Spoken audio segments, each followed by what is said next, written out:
Welcome to fighting में आप सभी का स्वागत है।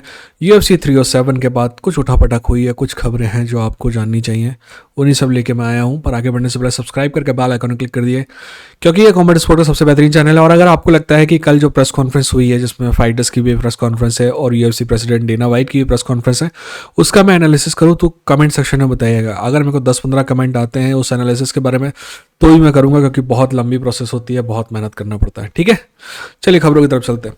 पहली खबर कुछ ऐसी है कि एलेक्स पेरेरा का कहना है कि उसने डिसाइड कर लिया है कि वो 185 में नहीं जाएगा, क्योंकि मिडिल वेट में शॉन स्टिकलैंड उसका ट्रेनिंग पार्टनर है। ठीक है, तो एक बात तो यह है। दूसरा, उसने कहा कि अभी उसका हैवी वेट में जाने का भी कोई इरादा नहीं है। तो दूसरी बात ये भी स्पष्ट है। अब तीसरी बात, जो बाकी जो इन दोनों बातों की अगर हम बात करें तो सबसे पहली बात तो वो है कि मिडिल वेट में वैसे ही मेरे को नहीं लग रहा था कि वो जाने वाला है, वो सब बातें कर रहा था। और उसने कहा कि शॉन स्टिकलैंड की फाइट जो है वो होने वाली है आपके डीडीपी से। तो अगर ये फाइट होती है और डीडीपी जीतता है तो क्या हो जाएगा? मेरे को लगता है कि वो तब भी नहीं जाएगा, क्योंकि आई थिंक क्या होता है कि एक बार जब आप थोड़ी बहुत कंफर्टेबल लाइफ जीने लगते हैं ना, तो वापस से आपको टफ काम करने में दिक्कत होती है। और जो वेट कट करता था ये, that was very difficult and I don't think so that he should do it.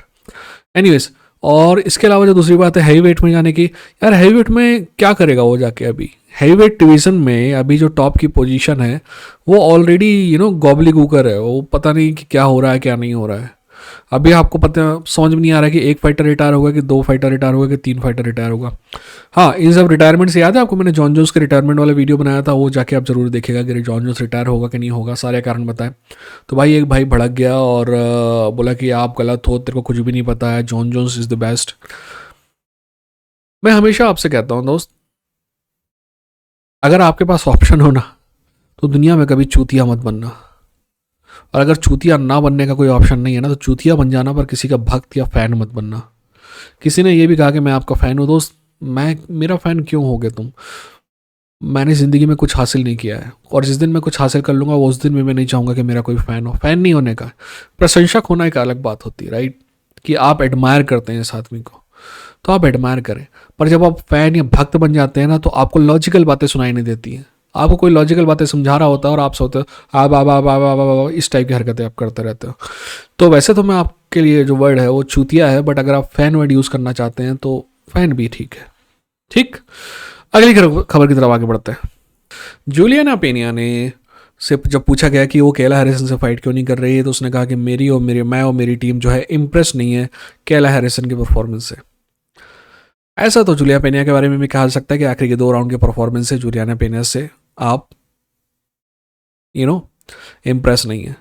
But Juliana पेनिया क्या वो फाइट जीती है? वो फाइट जीती है कि नहीं जीती, पहले इस बारे में बात कर लेता है ना, मैं भटक गया।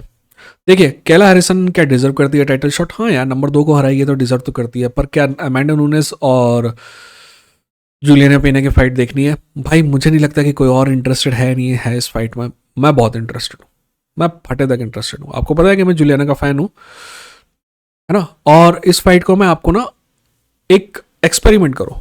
मान लो कि राउंड नंबर 4 और 5 दो चीज़ें हैं क्लियर। राउंड नंबर 2 और 3 जूलियाना पेनिया के हैं, किसी को शक नहीं। राउंड नंबर 4 और 5 रकेल पैडिंगटन के हैं, किसी को शक नहीं। बात ये जो अटकती है वो है राउंड नंबर 1 में। मेरा मानना है कि राउंड नंबर 1 जूलियाना पेनिया ने जीती थी, इसलिए वो फाइट जीती थी। बट आप सभी को अलग से लग सकता है, क्योंकि आखिरी के 2 राउंड में डोमिनेट कर रही थी रकेल पैडिंगटन, और जो रिसेंसी बायस होता है ना, वो अजीब सा होता है। तो मैं कहता हूँ एक काम करो, फाइट को देखो तुम ऐसे कि पहला राउंड को पहले राउंड के हिसाब से देखो, नोट कर लो, और फिर चौथा और 5वां राउंड देखो, और फिर दूसरा और तीसरा राउंड देखो। अब क्या लगेगा आपको कि जूलियाना पेनिया जीती है, क्योंकि लास्ट में जूलियाना पेनिया डोमिनेट करती हुई दिखाई देगी आपको तीसरे राउंड में। तो फर्क है दोस्त, है ना? और क्या ये अगर ये फाइट का डिसीजन ये आता है कि रकेल पैडिंगटन जीत गई, तो क्या मुझे कोई प्रॉब्लम होती? टू बी ऑनेस्ट नहीं होती, क्योंकि पहला राउंड क्लोज है, उसको भी दिया जा सकता है। बट मेरा मानना है कि ज़्यादा फेवरेबल अगर किसी को देना है तो वो जूलियाना पेनिया को देना चाहिए। ठीक है ना? चलिए अगली खबर पर चलते हैं। अगली खबर जो है डेना वाइट पे है। डेना वाइट ने बहुत ही एंग्री रिएक्शन दिया जब उसको बताया गया कि पीएफएल ने लारेसा पचेंको और कैला हैरिसन का एक वीडियो बनाया, जिसमें उसने बताया कि कैला हैरिसन को लारेसा पचेंको ने हराया था पीएफएल में। बस वो वीडियो रिलीज़ किया उन्होंने फाइट होने से कुछ देर पहले। तो ये क्या घटिया हरकत है? तो डेना वाइट का बहुत घटिया है, वो लोग टुच्चे हैं। मैं इस बात पे वापस से आऊँगा, आगे एक और खबर है जिसमें हम डिटेल में बात करेंगे। तो क्या टुच्ची हरकत थी? बिल्कुल है। क्या ऐसी टुच्ची हरकत यूएफसी ने नहीं की? एक बार नहीं, कई बार की है, कई बार। ठीक है ना। फब्रिसियो वर्डूम वर्सेस फेडोर की फाइट होने वाली थी स्ट्राइक फोर्स में, बहुत बड़ी फाइट थी। और उसके एक दिन पहले ये आदमी बोलता है अरे हमने फब्रिसियो वर्डूम को तो भगा दिए यहाँ यूएफसी से, ये हमारे यूएफसी लायक था ही नहीं हो। और फिर जब फब्रिसियो वर्डूम जीत गया तो फिर डेना वाइट ने एक और बयान दिया। उसने बोला कि देखा, हमने जिस आदमी को भगा दिया था ना, वो आदमी भी फेडोर को हरा रहा है, मतलब फेडोर इतना टुच्चा है। फिर बाद में, एक साल बाद, फब्रिसियो वर्डूम जब इन दोनों का मर्जर हुआ, स्ट्राइक फोर्स और यूएफसी का, तो फब्रिसियो वर्डूम यूएफसी में आ गया, तब उससे कोई दिक्कत नहीं थी। फिर वो इनका चैंपियन भी बन गया, तब कोई दिक्कत नहीं थी। तो घटिया हरकतें अगर कोई करना है ना, मतलब ये गेम ही ऐसा है कि सभी करते हैं। तो क्या पीएफएल ने हरकत की? बिल्कुल की। क्या यूएफसी को उसको कुछ बोलना चाहिए? बिल्कुल नहीं बोलना चाहिए, क्योंकि ये भी उसी थाली के चट्टे बट्टे हैं। क्या मैं बोल सकता हूँ कि ये घटिया हरकत है? बिल्कुल बोल सकता हूँ। क्या आप बोल सकते हैं? बिल्कुल बोल सकते हैं, पर यूएफसी नहीं बोल सकता। ठीक। अगली खबर जमाल हिल को लेकर है। जमाल हिल भाई ऐसा है कि ऊँग रहा था, उसका कहना था कि मैं जमा ही ले रहा था, या ऊँगना कहते हैं या फिर यानिंग कहते हैं। वो फाइट इतनी बोरिंग लगी उसको, आपके खलील राउंड्री और एलेक्स पेरेरा की फाइट। कभी कभी ना दिमाग से थॉट चला जाता है, क्या करूँ, सॉरी। वो फाइट उसको बोरिंग लगी, तो एलेक्स पेरेरा को जब भी बताया गया तो बोलता हो सकता है कि वो अभी अभी सो के उठा था इसलिए ऊँग रहा था। ये सब बातें अलग है, बट जमाल हिल ना, he comes out as a cringe piece of shit, to be honest. मतलब होता है ना वो कुत्ता जो गाड़ी के पीछे भागता रहता है, जमाल हिल वही है। जो नई चमकीली चीज़ आती है, जमाल हिल उसके पीछे भागता रहता है। ऐसा सब करके ना वो अपनी बेइज्जती कराता है और कुछ नहीं करता है। ठीक है ना। कभी एरल हवानी के खिलाफ दुनिया भर की बकचोदी करेगा, कभी बोलेगा कि रेफरी को फाइट रोक देनी चाहिए थी, वो जो हार्बडीन वाला लफड़ा था। इन सब चीज़ों से यही मैसेज आता है कि वो, उसको विश्वास नहीं है कि वो चैंपियन रिटेस्टिव मटेरियल है, राइट। उसको ये है कि ये बकचोदी करके वो खबरों में रह सकता है। तो अच्छी बात है। अब देखो ना, सफल तो है वो, क्योंकि ये हरकत की उसने, उस वजह से हम बात कर रहे हैं। ठीक।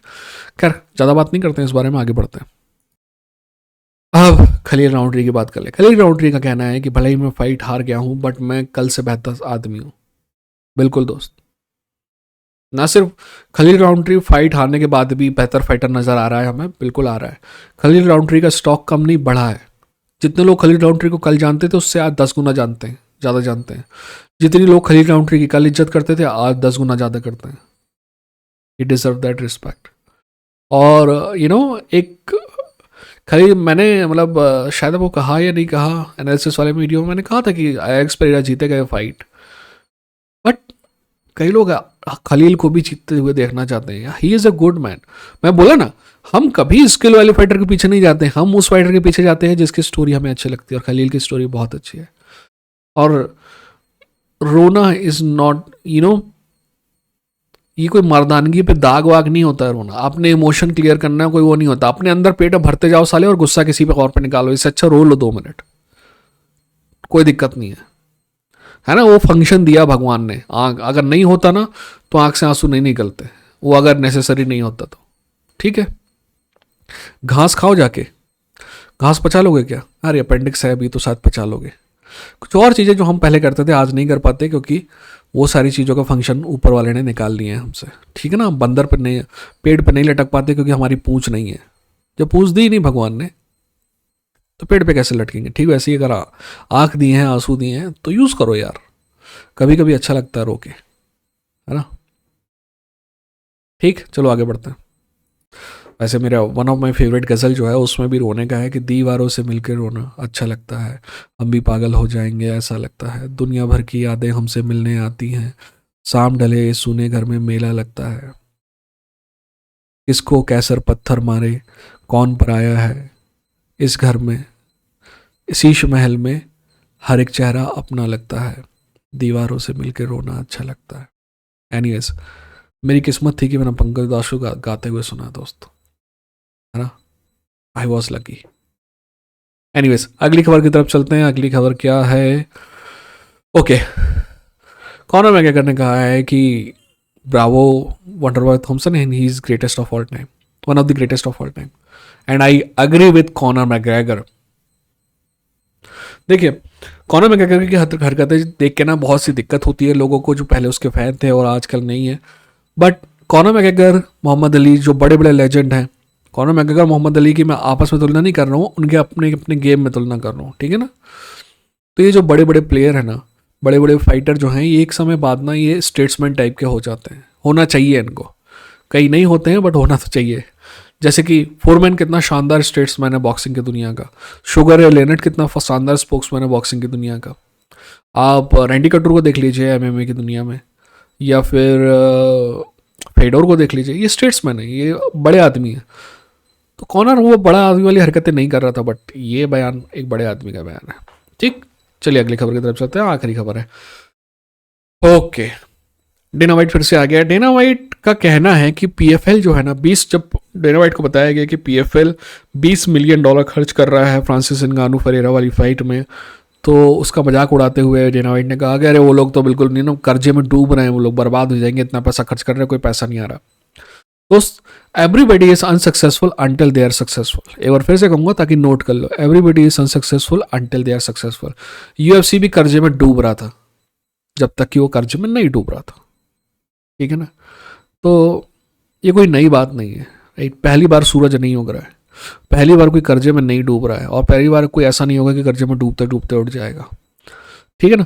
यूएफसी पहली बार बहुत समय बाद ऐसे किसी ओपोनेंट से मिल रही है जिसके पास थोड़ा बहुत पैसा है, और उसका नाम है पीएफएल। तो देखते हैं, ठीक है ना, क्या होता है क्या नहीं होता है। हाँ, अगर आपको फिर से वो बता रहा हूँ प्रेस कॉन्फ्रेंस का एनालिसिस चाहिए तो मेरे को कम से कम 10-15 कमेंट तो करो यार, है ना, उस प्रेस कॉन्फ्रेंस वाले उसको लेकर, नहीं तो मैं नहीं बनाऊंगा क्योंकि बहुत मेहनत लगती है दोस्त। ठीक, अपना ख्याल रखो, अपने को ख्याल रखो, और वैसे ही पुराना हो गया आपका, एक दिन बीत चुका है, अपने को ख्याल रखो। ये था इंडियन फाइट जंकी, लड़ेंगे जीतेंगे, जीवीवी।